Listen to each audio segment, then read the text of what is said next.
ତ କେମିତି ଅଛି ମୋ ଭାଇ ଭଉଣୀ ମାନେ ସବୁ ଭଲ ଅଛ ତ ରେଡି ତ ପ୍ରଥମେ ତମମାନଙ୍କୁ ଜୟ ଜଗନ୍ନାଥ। ମୋର ନୂଆ ୟୁଟ୍ୟୁବ ଚ୍ୟାନେଲରେ ଆପଣମାନଙ୍କୁ ସ୍ୱାଗତ। ତ ଡେରି ନ କରି ଚାଲନ୍ତୁ ଆଜିର ଟପିକଟାକୁ ଆମେ ଷ୍ଟାର୍ଟ କରିବା। ତ ଆଜିର ଟପିକଟା ଏମିତି କି ମୁଁ ଗୋଟେ ନୂଆ ଗେଲ୍ ଖୋଲିଛି। ସେ ଗେଲ୍ରେ ଆପଣମାନେ ବି ଜଏନ୍ କରିପାରିବେ। ମାତ୍ର 1v2 କରିକି 3 ରାଉଣ୍ଡ କାଢିବାକୁ ପଡ଼ିବ। 3 ରାଉଣ୍ଡ କାଢିଦେଲେ ଆପଣମାନେ ମୋ ଗିଲ୍ଡରେ ଜଏନ୍ ହେଇଯିବେ। ଗିଲ୍ଡରେ ଜଏନ୍ ହେଲେ ଟପ୍ ଲେଭେଲ ଗେମରଙ୍କ ସହ ଖେଳିବେ। ଆପଣମାନେ ତ ଜାଣିଥିବେ XD ଅକ୍ଷୟ, OD କାଲିକ୍ସ, ଓଡ଼ିଶା ଗେମର ଏଇମାନଙ୍କ ଗିଲ୍ଡ ପିଲାଙ୍କ ସହ ଖେଳିବା ପାଇଁ ଆପଣମାନେ ଚାହୁଁଛନ୍ତି ତ? 1v1 ଖେଳିବେ, 2v2 ଖେଳିବେ, 4v4 ଖେଳିବେ?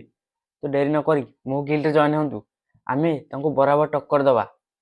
ତ ଡେରି ନ କରିକି ତଳେ ମୋ ହ୍ୱାଟ୍ସଆପ୍ ନମ୍ବର ଦେଇଛି ଡିସ୍କ୍ରିପ୍ସନରେ, ତାକୁ ଯାଇକି ହ୍ୱାଟ୍ସଆପ୍ରେ ମୋତେ ମେସେଜ୍ କରିକି ହାଇ ଗୋଟେ ପଠେଇ ଦିଅ, ଆଉ ତମ ନାଁ, ତମ UID, ଗେମ୍ ନାଁ ସବୁ ପଠେଇ ଦିଅ। ତାପରେ ମୁଁ 1v2ର ଚ୍ୟାଲେଞ୍ଜ ନେବି।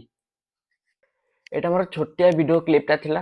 ଆପଣମାନେ କେମିତି ଆମ ଗିଲ୍ଡରେ ଜଏନ୍ ହେବେ ଆଉ କେମିତି ଆମ ସହ କଣ୍ଟାକ୍ଟ କରିବେ, ତ ଏତିକି ବନେଇବା ପାଇଁ ମୁଁ ଭିଡ଼ିଓଟା ବନେଇଥିଲି। ତ ଆପଣମାନେ ପ୍ରଥମେ ମୋ ଗିଲ୍ଡରେ ଜଏନ୍ ହୁଅନ୍ତୁ। ତାପରେ ଆମେ ଗିଲ୍ଡ ଟେଷ୍ଟ ନେବା। ପ୍ରଥମେ ତ ଗିଲ୍ଡ ଟେଷ୍ଟ ନେବା, ତାପରେ ଆପଣମାନେ ଗିଲ୍ଡରେ ଜଏନ୍ ହେବେ। ତାପରେ ଆମେ ବଡ଼ ବଡ଼ ଟପ୍ ଲେଭଲଙ୍କ ସହ ଖେଳିବା। ତ ଜୟ ଜଗନ୍ନାଥ, ରହୁଛି, ନମସ୍କାର।